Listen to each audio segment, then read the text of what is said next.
BJP के वरिष्ठ नेता कुलदीप बिश्नोई अखिल भारतीय बिश्नोई महासभा से अलग हो गए हैं। उन्होंने संरक्षण पद से रविवार को इस्तीफा देने का ऐलान किया। कुलदीप बिश्नोई ने संरक्षण के पद से त्यागपत्र देने का कारण निजी बताया। उन्होंने सामाजिक सेवा में 24 घंटे रहने की घोषणा की। लोकसभा में विपक्ष के नेता राहुल गांधी के किसानों के समर्थन वाले बयान पर हरियाणा के मंत्री अनिल विज ने प्रतिक्रिया दी है। उन्होंने कहा कि उन्हें ये बात बहुत देर से समझ में आई है। कांग्रेस ने 50-60 साल तक राज किया, उन्होंने किसानों के लिए क्या किया? आज किसान ऐसी हालत में क्यों है? इसके लिए कौन जिम्मेदार है? हरियाणा सरकार में मंत्री अनिल विज ने फिल्म द साबरमती रिपोर्ट देखने के बाद कहा कि ये फिल्म अपने आप में बहुत कुछ कह रही है। सबसे पहले तो 1947 में धर्म के आधार पर जो आधा अधूरा बंटवारा हुआ, वो आज भी कहीं न कहीं जिन्न बनकर कभी गोधरा में तो कभी बांग्लादेश में तो कभी कहीं और कहीं सामने आ रहा है। दूसरी बात जो इसमें कही गई है कि सच पर झूठ की कितनी भी परतें चढ़ा ली जाएं, एक दिन वो सच जरूर सामने आता है। गुरुग्राम के पूर्व विधायक और आम आदमी पार्टी के नेता उमेश अग्रवाल की मुश्किलें बढ़ गई हैं। उन पर मारपीट और प्रताड़ित करने का केस दर्ज किया गया है। ये मुकदमा उनकी ही पत्नी अनीता अग्रवाल ने दर्ज कराया है। सेक्टर 5 पुलिस स्टेशन में मामला दर्ज हुआ है। अनीता ने अपने पति उमेश पर जान से मारने की धमकी देने का मामला दर्ज कराया है। गुरुग्राम से अवैध कैसीनो के भंडाफोड़ का मामला सामने आया है, जहां पर पुलिस ने छापेमारी कर भंडाफोड़ किया। शुक्रवार रात गुरुग्राम पुलिस खादरपुर गांव में मैपल फार्म हाउस पर पहुंची और छापेमारी की।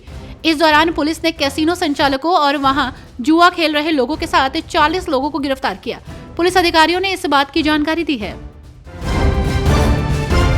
पंजाब और हरियाणा के किसान जम्मू बॉर्डर से दिल्ली की ओर निकल चुके हैं। पंजाब के 101 किसानों का एक जत्था दिल्ली की तरफ कूच कर रहा है। इसको लेकर सुरक्षा के कड़े इंतजाम किए गए हैं। शुक्रवार को किसानों ने राष्ट्रीय राजधानी की ओर अपना मार्च पुलिस के लाठीचार्ज के बाद स्थगित कर दिया था। शनिवार को भी अपनी मांगों के समर्थन में किसान जम्मू बॉर्डर पर डटे रहे और आंदोलन जारी रखा। करनाल में गीता जयंती महोत्सव का आयोजन 9 से 11 दिसंबर तक डॉक्टर मंगल सेन सभागार में किया जाएगा। महोत्सव प्रतिदिन सुबह 9 बजे से दोपहर 2 बजे तक चलेगा। आयोजन की सभी तैयारियां पूरी कर ली गई हैं। प्रदर्शनियों और स्टॉल्स ने रौनक बढ़ाई है। डॉक्टर मंगल सेन ऑडिटोरियम के प्रांगण में गीता जयंती महोत्सव के लिए विभिन्न प्रदर्शनियों और स्टॉल्स को स्थापित किया गया है। कैथल स्वास्थ्य विभाग की ओर से रविवार को 3 दिवसीय पल्स पोलियो अभियान की शुरुआत हुई है। ये अभियान पूरे जिले के विभिन्न स्वास्थ्य केंद्रों और अन्य स्थान पर चलाया जा रहा है। लोगों ने अपने 0 से 5 साल तक के नन्हे बच्चों को बूथों पर जाकर पोलियो की दवा पिलाई। उपराष्ट्रपति जगदीप धनखड़ ने कहा कि एक पेड़ मां के नाम हर किसी को लगाना होगा और इसे जन अभियान बनाना होगा। इसमें अधिकारी से लेकर कर्मचारी तक शामिल करने होंगे, तभी व्यापक स्तर पर इस अभियान का असर दिखाई देगा और हम अपनी प्रकृति को बचाने में कुछ स्तर तक कामयाब होंगे।